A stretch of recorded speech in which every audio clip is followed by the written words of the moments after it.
You're listening to and such a short amount of time to do it in. We were really a Mamamia podcast. Before we begin, I'd like to pay my respects to elders past, present and emerging of Gadigal country on the land on which I'm coming from today, and I'd like you to pay your respects to whoever the traditional owners are on the land on which you're listening in today. Kaya from Studio 10 and 10 News First, and today, Mamamia, I'm Narelda Jacobs, filling in for Mia Friedman, and this is No Filter, a podcast where people from all walks of life tell their stories very candidly and aren't afraid to be vulnerable. You're about to meet someone I think of as the whole package, who puts vulnerability into everything they make and do. Kirli Saunders is a storyteller, poet, artist and a teacher by trade. She's published 3 books, with another 2 to be released this year. She's written 2 plays and creates incredible artwork that also integrates her poetry. A proud Gunai woman, Kirli advocates for racial equality, LGBTIQA plus rights, and she was the New South Wales Aboriginal Woman of the Year 2020. And as you're about to find out, there's something about Kirli that feels like a big, warm hug. To be in her presence is a true gift. On the show today, we yarn about connection to country. Feel the grass under your feet, touch your hand to a tree and notice the bark and how it feels under your skin. Coming out. It feels so natural in my body to love who I love. I can't question it. I don't look at the tree and wonder why it bends that way. I just accept it. And getting through January. Here is my very warm chat with Kirli. Kirli Saunders, we have made it through January. Wasn't sure we'd get here, Narelda. January 2022. Kind of feels like the end of January 2021, the end of January 2020, but here we are, we've made it through 2022. How do you feel? I think I'm feeling maybe similarly to other people, starting back at work. It's a little bit tiring to be continuing in a pandemic, and I just want to acknowledge that. I think we've all moved through such tricky ones, and what you said earlier about that, what year are we? It really feels like that, doesn't it? So, yeah, a little bit tired, but I feel like I've got a bit of fire in my belly where, so much of my work is around events, and we're gearing into that space towards International Women's Day and, all of our queer celebrations. It's going to be a big year. This time or what we've just experienced the last couple of weeks brings a lot of heaviness, and it's a time when First Nations people, we check on each other, and allies check on each other to make sure that we're all doing okay. Why do you think we need to do that? Yeah, Dr. Lily Brown gave me these words, constellations of resistance, and it comes from Simpson, who's another academic, but I think it's that we're touching on our little constellations, checking in with each other, making sure we're all still strong and shining, still bringing light to each other. And for me, checking in is part of that acknowledgement of like, hey, I see you. I know that this time might be tough for you, or that maybe you're having more of those everyday conversations, people sliding into your DMs about things that they've just unpacked or understood about our shared history. So, yeah, it's about coming together. It's about creating constellations of resistance, about honouring the ways that we can move forward together when we have those big yarns. Yeah. Kirli, every now and then I go into the darkness and I investigate what is being said on places like Sky about this time of the year, and I only do that when I'm feeling strong and brave and courageous. And one thing that I discovered that was being said was that that changing the date, and this whole notion of changing the date is being driven by younger generations who have been indoctrinated by the change in school curriculums. Yeah, they're saying that children have been brainwashed basically into believing this wokeness, and that's why they're calling for change. The younger generations. What was your experience in primary school? Oh, it's a good question. I want to say that having been a teacher, for me, it's really excited that they are terming this as invasion in the school curriculum now. It's not just Australia Day is celebrated. Lots of the broader curriculum talks about invasion. So I think that is honourable in the way of truth-telling. And also props to our younger generations because, gosh, they got so much energy, don't they? Like I get Oh really my gosh. excited when I think about what all of our young people are championing. And I guess my experience growing up in school was probably the same as many First Nations, Aboriginal people growing up in rural towns, particularly affluent rural towns. I grew up in the Southern Highlands on Gunai country. And we came to be there after Mum was removed from her childhood home, her family, her community on Yuin country. And she was taken to the Highlands to be in children's homes there. And so as a state ward. How far away is that from her traditional lands? Yeah, like hundreds of kilometres. So Mum's from Bega originally. She was born around Bega down there on Yuin country, beautiful country. Yeah, so we're Hoskins and from down that way, Hadigadis, and then Stevens further down on Gunai country. And Russell's up Biripi way. So hello to my family who is listening. And then, yeah, so hundreds of kilometres to be in a place where she didn't get to see her parents again except for when they passed away. So she got to go to their funerals. And my mum's young. She's not 60 yet. And not that you can tell by her bloody beautiful complexion. God, the beauty of Black women. But yeah, like this is recent history. And I think when I tell these stories, people forget that sometimes. And culturally, so different. So growing different. up in the Southern Highlands. How was that experience for your mum? Oh yeah, like mum is the strongest, most resilient, incredible woman I know. She's the only person who could take a deeply traumatic experience like that and still rise and still wake with power every day and dedication to want to be whatever she sees, whatever she feels like being in the world, you know. Yeah, but very challenging. She's told me a few of those experiences. She was told we don't cry and we don't miss when she would cry about her parents or her grandparents.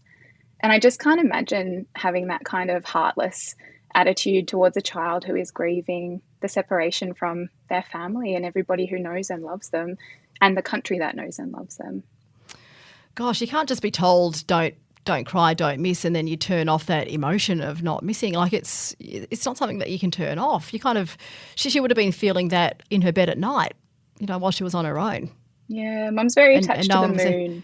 Yeah, she speaks about the moon a lot, that the moon was a real comfort for her. And now, you know, we've recently had a big full moon, big energy, that one. And I also feel that same kind of, connection when I see the moon. I think of our family and Mum and yeah. So then did you grow up in the Southern Highlands? I did, yeah. So I grew up, my early experiences, I think maybe were similar to yours, Narelda, like raised going to church. I went to a Christian school. And I had a terrible experience being asked to stand up in front of the class and show what an Aboriginal kid looks like. And I think I knew very early on that this wasn't religion. This was the choice of people, but it did make me feel very separate from my spirituality and my religious identity as a kid. And I then... What do you mean? Like, what was the lesson? Why possibly could that have been an example? Like, what was going on in the classroom?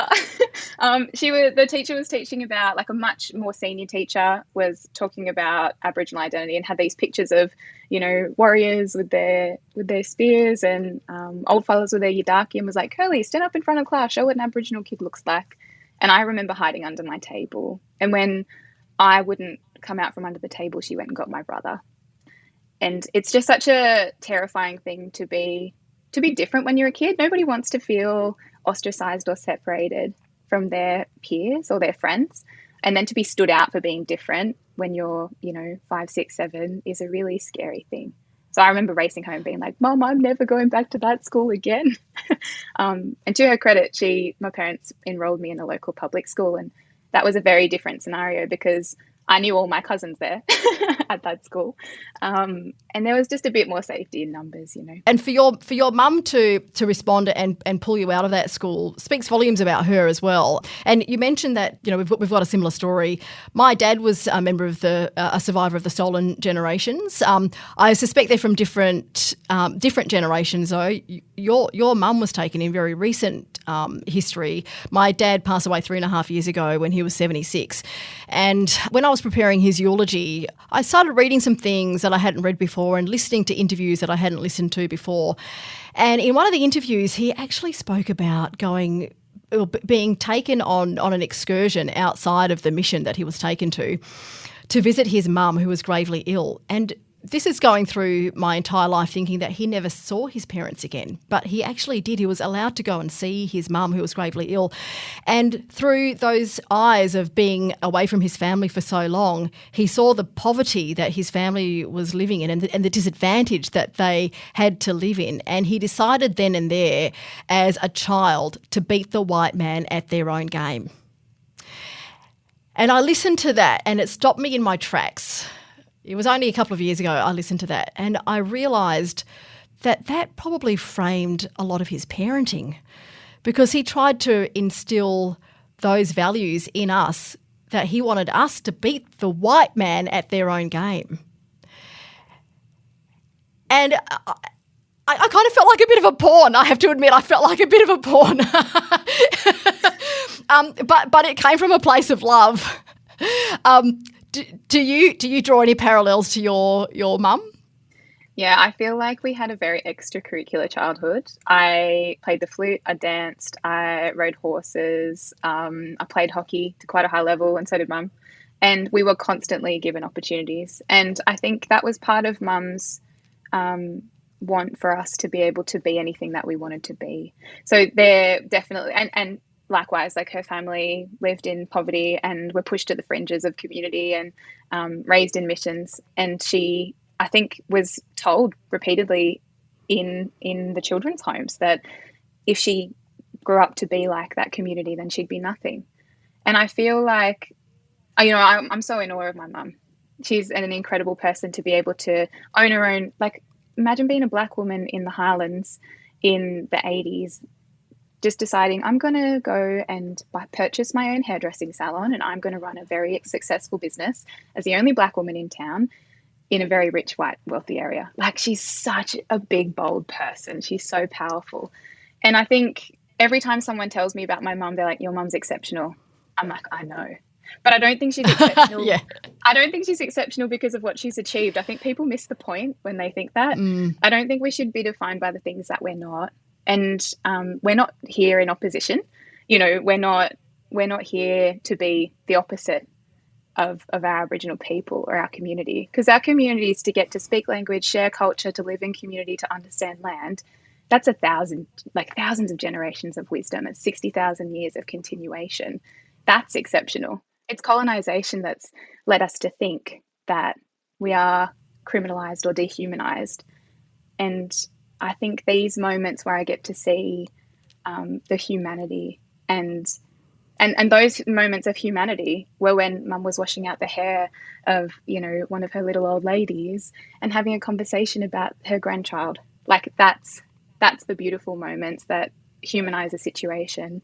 And then she's not exceptional because she's fighting against the system or she's trying to not be something. She's exceptional just because she is in the world and because she's human and connecting to another human, and that's a beautiful thing. That is gorgeous, Kirli. The respect that you've got for your mum, I'd love to meet her one day.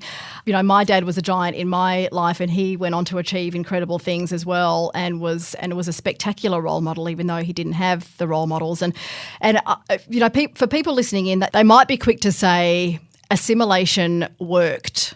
Those assimilation policies worked, but it wasn't the assimilation policies that worked, because one thing that those policies didn't have, it wasn't centred around Aboriginal spirituality. In fact, it was the spirituality that my dad was not allowed to practice. He wasn't allowed to speak in language. He wasn't allowed to, your mum wasn't even allowed to miss her ancestors. They weren't even allowed to miss them. And we are only whole when we embrace that spirituality. And that's what I love so much about your work, Kirli, because you call upon the spirits to create the work that you create, and that is such an incredibly special thing. And if your mum didn't open the door for you to be able to learn that, and if you didn't then open more doors for that to come flooding in, that would be absent from you, and you would be living like a colonizer. Yeah, it's so powerful, isn't it? That spiritual connection. And I think that's one thing that I find deeply grounding as I move around the world. Things get too hard, I go bush. I'm like, bye, I'm going bushwalking. I'm going for a surf. I'm going to go swim in the ocean. I'm going to call one of the aunties and yarn. and walk and yarn. And I think that deep belief that there is a oneness of us with all things that you're reminded of when you're in the bush, because you're paying so much attention to the tessellating shapes and the patterns and the colours and the sounds, and you're really immersed in country. I think that is such a grounding thing, such a powerful thing, to be reminded that we are one with all things. And from that place, we're able to dream up beautiful futures that don't dehumanize us as mob, but that allow us to see the living spirit in all things and then in each other. And I think that's one thing that, you know, around Invasion Day, Survival Morning, and all of the calendar times in the year when people are reawakened to Aboriginal existence, which is every day of the year, by the way, I love to say to them, like, oh, go connect with country and tell me what you see and what you find. And you can see them come back and be like, oh, I see what you're on about. Yeah. Is there a process that you go through in your mind to be open to listening to the spirits and allowing them to send messages to you? Yeah, I think deep breaths is a good one. Like, we're so used to fast-paced, busy lives, and scheduling, making sure you make time for going outside and connecting to country. I would encourage you, if you're in your local area and you don't know whose land you're on, go and find that out. You can, you know, the IATSIS map is based on non-First Nations journals and things, but there is some truth in what exists there. And then from there, I think it's really just deep diving when you're in there, feeling, maybe kick your shoes off, feel the sand in your feet, feel the grass under your feet, touch your hand to a tree and notice the bark and how it feels under your skin, you know. And then start to listen. Like, I pay attention to the birds all the time. I pick up feathers when they're around me, and I have a lot of plant babies in my house.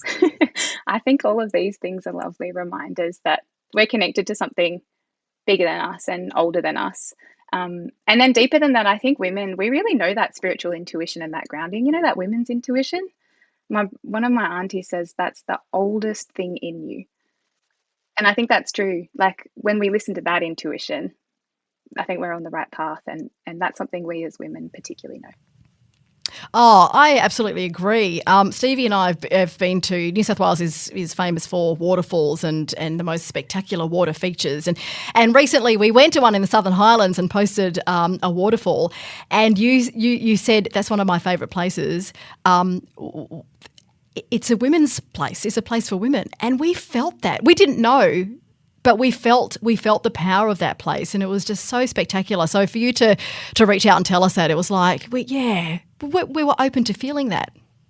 Yeah, and I think you can tell, right? Like, when you get those tickles on the back of your neck and you're wondering if someone's watching you, that could be country saying, hey, you're not supposed to be here.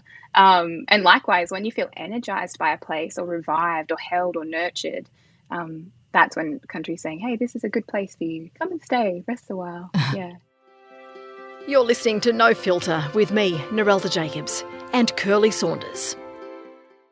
So, Kirli, what is your position on January 26th? We're coming out the other side of it. What's your position on it?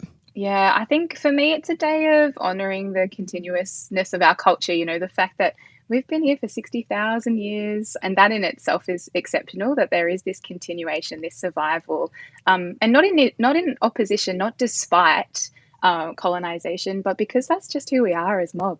You know, we've got this strong history, all these old people behind us. So I think there's a big union that comes around in that day. I do see it as Invasion Day or Survival Day or a day of mourning where we get to be honouring and respectful of the past, but also a day of coming together in our communities where we get to celebrate our continuation. Is it a day to celebrate our national identity? No, like, I don't think so. And I feel like you can't really, you know, that no pride in genocide, it's not a hot day to celebrate because it is a day marked in a history of, you know, this flag being placed on country and country being stolen. Our sovereignty wasn't ceded. So I don't think it's the day to celebrate. That's not to say that we couldn't have a day where we could celebrate, but I think that truth-telling is a really integral part of that day. Yeah. What about you? I can't celebrate on that day, and in the past I have celebrated Australia Day, actually. I have marked January 26th because my mum's British. And so for the longest time I was torn personally because I've kind of felt like I wouldn't be here You know, if it wasn't for January 26, I felt for the longest time that I wouldn't be here. But I don't owe that date anything. And it took me a long time to come to terms with that, because I would rather be in an Australia that embraced our rich history for everything that it should be valued for, and not just parts of it. You know, and until that happens, we can't celebrate everything that's good about being Australian on January 26, because it doesn't represent everything that's good about Australia. Yeah. Kirli, I said the word coloniser just a little while ago, and some people have different feelings to that. It might be confrontational for some people. Decolonising is a process that we need to go through to get into that First Nations mindset, you know, to be able to heal country and to be able to heal ourselves. Like during this point in the pandemic, we're hearing a lot of politicians say, you know, healthy people can't create a healthy economy. Well, another step back from that is healthy country can't make healthy people who then make a healthy economy, you know. So it starts with country, which is that whole decolonisation process of having that First Nations mindset that is just all about caring for country and caring for each other. And in a traditional sense, we were all equal. There was equality. We didn't care about sexuality and gender and those types of things that cause discrimination. Is that important for you, particularly as a queer woman? Oh, 100%.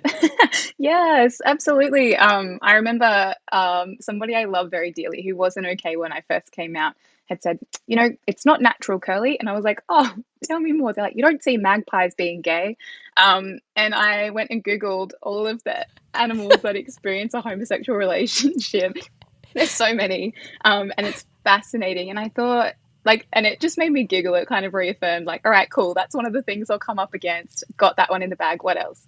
But it also just made me, it feels so natural in my body to love who I love. And I really hope that, you know, young mob listening to this or anybody listening to this who's grappling with identity, or particularly sexual identity, gender identity and things, that they do begin to find that self-acceptance that says, you know, it just is. I can't question it. I don't look at the tree and wonder why it bends that way. I just accept it. I don't look at, you know, the water and wonder if it forks that way on purpose. I think, that's just your path. You flow that way. You know, and I feel like when we're walking on country, when we're grounded in country, the acceptance of ourself increases. And I found a lot of peace when I came out and was feeling so worried about what everybody thought about me. I found a lot of peace traveling on country, swimming in the ocean, going bushwalking, swimming in waterfalls. Yeah. Was there shame? Is that why you worried about what people thought about you? Because was there sort of a shame that people weren't going to accept you, or 100%. You were going to be ostracised? Yeah, I was raised in I think I said before, a very wealthy, very white area. And I did go to church as a kid, and I really thought God might smite me. And you know, that's what I haven't heard for a while. I also thought God might smite me as well. My dad was at the front of the church preaching every Sunday. He was a minister, so yes, I know about smite. Yeah, and yeah, I think one thing I've realized is different perspectives lie within different cultures and religions. But ultimately, something that underpins all of those religions is love and is acceptance and is honouring and respect of the other people within that community. And I think it's so honouring and respectful and loving to allow someone to be the fullness of who they are and not to judge or criticise that. And I feel like I felt a lot of shame because I, you know, when I came out, I spoke to all my friends about it. They're like, yeah, girls, we know. I'm like, oh, good. They said we've known for a long time, and I think you have too. And yeah, it took me a little while to get to 30 to feel confident to come out. So this is just a recent thing that happened. Yeah. Well, it's a bit over. I just had a birthday. So yeah, a little bit over a year old. But I'd had many experiences, many same-sex experiences prior to this, and I'd always had a lot of curiosity, and I think I was airing towards, and I'm sure everybody who's come towards a big birthday has felt that way, that, oh gosh, I'm getting older. If I don't do it now, I might never do it. I don't want to live my life not knowing. And I was actually in a relationship at the time with a really beautiful guy who, yeah, he was gorgeous, and I hope he finds someone wonderful. And yeah, like coming out was one of those, if I don't do it now, I'm never going to, and I'm not going to live my life not knowing. Yeah. Oh, and now you're with someone else that is so beautiful. Kaz is absolutely gorgeous. The first time I met you was several months ago now. It was for our mutual friend Tila Reid's birthday, and Kaz and I were talking. I think I met Kaz just moments before I met you, and I think I gave her a bit of a talking to. What did I say to Kaz? What did I say to her? And I want to echo that thought. Tila, if you don't know Tila, she's behind the Blackfella Book Club and is an incredible writer. So go follow up Tila. She's magical, magic her. And I was yarning with Stevie at this time, your partner. Okay. And yes. I was like, oh, what a magic human. Anyway, and so we kind of like, eventually amalgamated. And Kaz said to me, Auntie Narelda gave me a firm talking to. I said, what do you mean? She said, you're going to be big business Kirli Saunders, and that if I'm not there to support you, then I'm not doing the right thing. So I better pull my socks up and be a proper ally as a partner. Yay for me. Yeah. And I'd only just met Kaz. I think allyship in partners, and I'm sure this happens cross-culturally in many relationships, but it's such a big thing to have a partner who loves and supports you through every element of your professional and personal life. And I know that's a challenging thing for our partners too, to be there when Black Lives Matter, riots break out. I say riot loosely because I don't think it's a riot. I think it was the right thing to happen. But oh, and also Kaz passed the test as well, because she was all about elevating you, and you're all about elevating Kaz. And I have to admit, like with friends, if I meet their partners and they're not elevating, like my friend, or they're not elevating their partner, it's like alarm bells are ringing. And if there's constantly put downs and things, like there's just a little thing that we look for. And like Stevie and I, if that ever happens, we're like, did you hear them actually praise their partner at all? So I it's all about elevation, and particularly when you are in the space that we're talking about now, which can be really heavy, and you can sometimes we bring that heaviness home. It's with us all the time. It's very deep in our souls, and if you don't have someone who's prepared to go through that journey with you, it can be really lonely. But do you think now that you are able to live your full authentic self with your teaching background and being able to create your beautiful art, do you think being able to be out and surrounded by love and this beautiful supportive community makes you a better person? Oh, 100%. Like, and it just gives you access to the community, right? Like, there's so many times where I felt like I might not be accepted in a community space, and I've sat outside feeling so worried about it. And then I went, no, I'm part of this. I'm gonna go and meet these people and engage myself in that community. I want to go and learn. I want to go sit with those old people or ask questions. And every time that I've done that, I've been accepted. And I feel like being engaged in community now during the pandemic is more important than ever. We're really craving community. And yeah, the queer community, the queer Black community, there's nothing better. It's amazing. And does it make you a better teacher? Because, there's that religious discrimination bill that's kind of, it's probably going to rear its ugly head again. But, there's an element that wants queer teachers to be sacked in certain schools. But is that doesn't so wrong. That's so wrong, isn't it? Because you couldn't possibly make a child gay, or you couldn't possibly make a child transgender just by using your influence or whatever. What do you think about things like that? Nobody coerced me to be like this. It was an entirely consensual chosen decision, and also a bodily knowing to be queer. I haven't been tricked. This is who I am, and I feel like people who argue that might not understand how identity works. Who believe this about that a teacher could coerce a child into adopting a different sexuality, and therefore ostracize or separate that child from the community that raises them. I think people choose to ostracize other people. And by living your best life, by being authentic, that would have to make you a better teacher. 100%. 100%. Yeah. Yeah. And You know, when you meet people in their best, living their best life, living out their truth, they glow. They kind of float through space, don't they? And you see them and you're like, wow, look at this person being their best. I want to be like that. I can be bold and confident in who I really am. And it has to create better art as well. Have you Oh. have you noticed a change in what you're putting out into the world? I think I'm just more vulnerable. You know, I'm a writer and an artist, and I feel like both of those spaces have become more vulnerable and more open in my writing. And they also talk about different topics too. I'm talking about the intersection of queerness and indigeneity, and there's been a real, maybe even my palette has expanded. The colors that I'm using are brighter and more bold. The language that I'm using is more expressive and confident. And the way I appear in the world, you know, things that I used to feel really shy about myself, I maybe feel more at ease being able to just be the wholeness of who I am now.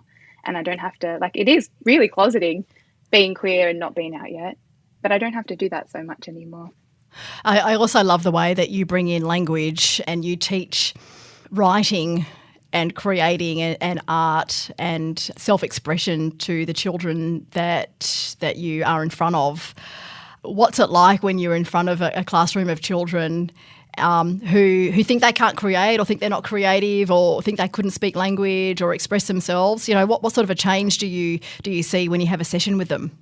Oh, I think particularly for our young ones, our mob, when they're speaking language, you watch them kind of start by looking at their shoes and feeling real shame, you know, and when you give them connection back to culture or to country through language, and that always happens in community, you know, you've got elders and custodians coming together or other First Nations teachers coming together with children in those spaces, then they've already got community around them and they have positive, bold, confident role models who are creating a safer space. And you see little people come to life in those moments. And it's beautiful. It's really beautiful to watch kids feeling grounded in knowing more about who they are, because so much of this, and I'm sure maybe Narelda, you know this too, that feeling of it's been held from us. Like a parent being raised as a state ward in a children's home means that the cultural continuation that would have happened for that child on country is not accessible. And my mum's grandparents were raised in missions, so the language was cut back then as well. And so when we get to reconnect those languages and those cultural journeys and those ways of being for our kids, there's a real strength in them. And it's a really beautiful thing to be a part of. And for children to be able to get this in classrooms, it's wonderful that it's so accessible, but you've had to actually seek it out and learn it. And people of, you know, my generations have had to seek it out and learn it as well. But the information's there. We just have to be willing to learn. Yeah, and it's a lot of sitting and yarning and having lots of cuppas, you know. Yeah. I think like the elders don't want to give things away right on the first go straight away. They want to build a relationship, and I think that's so valuable, and it's also steeped in a history of having things taken. If you've got language that you're teaching being taken away and you can't teach it, then the willingness to teach it might wane as well because you're afraid. And I've really seen our old people open up in those spaces too and be more confident. They want to see language taught. They want to see our young people be connected to culture and strong in who they are. That's really beautiful. It's all about having the patience and having the time and listening and learning and observing. Kirli, what would you like to see happen in a year's time? Where would you like Australia to be as a country in a year's time? Oh, there's so many things that crop up for me. I think, you know, what we're witnessing in Parliament, particularly around Brittany Higgins and Grace Tame, you know, really putting the fire into governance, particularly, and gendered violence and the awareness of that. I would really like to see some tangible action be taken in that space so that our women are safe, and so that the systematic oppression that women face in the workplace, you know, gender pay gaps and things like that, gosh, wouldn't it be nice if those changed? And we've really seen that erupt in the last couple of years too. I would love for language to be more accessible in the classroom. I'd love for our communities to be engaging with schools. Well, rather the other way around. I want schools to go and seek out our old people and our custodians and give them, you know, pay for their time to come in and be a regular part of the classroom, not just on those calendar days. I'd really love the country to be continually cared for. It's not so long ago that we had incredible bushfires which burnt across my grandmother's, my mother's, you know, my birthplace. And the damage from those fires is still evident. And now we're seeing country grow in ways that it's not supposed to. So I'd really love to see us heal country, even while it's got this rain and we're not seeing fires at the moment. And I think that's a really important thing. We can't do all this in a year, but like we can put down the road work. We can start to pave the path for it. I think next year we'll see more corporates and more workplaces giving their staff the choice of whether they want to observe January 26th as a public holiday, or if they want to work on that day and take the public holiday on a whole nother day. I think we'll see more and more Australians, not just the younger generations, be champions for change. That's what I think. And it's not just a symbolic thing. I think it's the beginning of a conversation. It's a huge conversation. And, we want to be able to celebrate what's good about Australia. We want to be able to celebrate being Australians, but we can't celebrate that on that particular day. Kirli, I really love your work, and I've got some of your books at home. I've got Bindi in front of me, which I'm just really loving reading. And shall we finish by hearing you recite some of your work? Are you happy to do that? Let's do it. Yeah, I would love to. One of the poems in this collection is called Clever, and it's for my brother boy, who is a clever one. He's gifted. He knows spirit. He knows healing. And for the artwork that I created for this poem is a dilly bag that's woven out of hemp for him to be able to carry around his healing tools. So sending love out to my brother boy today and to everyone who's taking time to connect to country. This poem is Clever. Brother boy tells me of the golden hour, talks me through what it means to collect firewood in the eve, to contemplate a day's happening, to feed her flames with any negative moments, to be freed in the afterglow of their release, to walk the cusp of sea and sand at dawn, to be where inky water Mark makes her way to pervade business before the day on a yolk-stained shore. He talks me through letting go, unsubscribing from preconceived limitations, says we need to forego the aspirations fed to us by a dominant and deficit culture, to live more fully in alignment with Mother Earth, to feel the worth she knows in us, to feel the rhythms of sea and sky and land within and without, to stand with hand on heart more often, entranced with coming back home to who we truly are. Wow, Kirli, that was really magnificent. How can we get our hands on that poem and some of your other work? What book is that in? That book's in Returning. That poem's in Returning. So Returning is coming out later in the year with Magabala Books, and it's a visual poetry collection. And for your bubbies, I have Our Dreaming coming out this year, illustrated by Dub Leffler in August, and Bindi's on the shelf at the moment. So go and get your hands on Bindi and Kindred. I do have my hands on Bindi and Kindred. I've got my hands on Bindi right now, and there's just a bit in there in the opening few pages, and where you write about Mum or Rosie, and I just wanted to read this little bit out because it really touched me. I just love the imagery that you use to describe someone. I think it's just really beautiful. So this is what you've written. Mum Rosie is warm butter sliding down toast. She melts people with her kindness, leaves them feeling fuller. And Kirli Saunders, for me, you are warm butter sliding down toast, and you've left me and all of us feeling fuller. Thank you so much for joining me today. Thank you so much. It's such a pleasure to yarn with you all, and I'm so grateful to spend some time thinking about country, and I'm about to get out and walk on country, so we'll yarn soon. Oh, isn't she just like a warm hug and butter on toast? I love this chat with Kirli. We've listed all her books in the show notes on this episode, including Bindi, which I own and love, so go and check them out. Mia Freedman will be back next week. I'm Narelda Jacobs, and I've loved filling in on No Filter for these past 2 weeks. Great to have your company. We'll see you next time. Buddha. Mamamia acknowledges the traditional owners of the land we have recorded this podcast on, the Gadigal people of the Eora Nation. We pay our respects to their elders, past and present, and extend that respect to all Aboriginal and Torres Strait Islander cultures.